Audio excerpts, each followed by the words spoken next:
વેપારી સાથે છેતરપિંડીનો મામલો સામે આવ્યો છે। પોલીસનો ડર બતાવીને વેપારી પાસેથી પડાવ્યા 50 લાખ રૂપિયા। ફોરેન કરન્સીનો કેસ હોવાનું કહીને છેતરપિંડી કરી। ક્રાઇમ બ્રાન્ચે આરોપી આકાશ પટેલ સહિત 3 શખ્સ સામે ગુનો નોંધ્યો છે।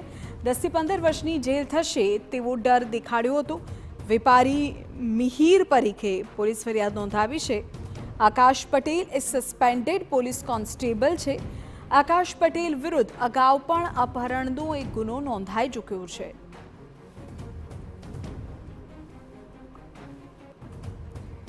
તો અગત્યના સમાચાર સામે આવી રહ્યા છે અમદાવાદથી કે જ્યાં માહિતી મળી રહી છે તે અનુસાર અત્યારે પોલીસ દ્વારા હવે કાર્યવાહી કરવામાં આવી છે, પરંતુ ક્રાઇમ બ્રાન્ચના નકલી અધિકારી બનીને વેપારી સાથે છેતરપિંડીનો મામલો સામે આવ્યો છે અને તેમાં 50 લાખ રૂપિયા પોલીસનો ડર બતાવીને વેપારી પાસેથી પડાવી લેવાયા।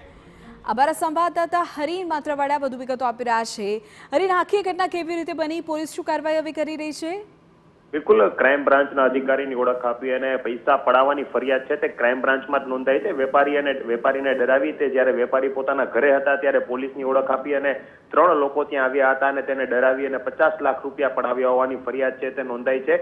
ફોરેન કરન્સીમાં કેસ થયો હોવાનું તેમણે જણાવ્યું હતું। 10 થી 15 વર્ષની જેલ થઈ શકે છે, આવી તમામ બાબતો કહી તેમને ડરાવ્યા હતા અને ત્યારબાદ જે છે આ જે કેસ ન થાય ને તેની તેને લઈ અને ક્રાઇમ બ્રાન્ચના જે અધિકારી તરીકેની ઓળખ આપી હતી તેમણે 50 લાખ રૂપિયા છે માંગ્યા છે। જોકે સમગ્ર મામલે મિહિર પરીખ નામના વેપારીએ છે ફરિયાદ નોંધાવી છે। આકાશ પટેલ સહિત 3 લોકો વિરુદ્ધ ગુનો નોંધાયો છે। જોકે વાત એવી પણ સામે આવી છે કે આકાશ પટેલ જે છે કે જેનું નામ આરોપીમાં છે તે સસ્પેન્ડેડ પોલીસ કોન્સ્ટેબલ છે ને તેના વિરુદ્ધ અગાઉ સોલા પોલીસ મથકમાં અપહરણનો ગુનો પણ નોંધાઈ ચૂક્યો છે। જી ઓકે હરીન, આભાર તમામ માહિતી બદલ।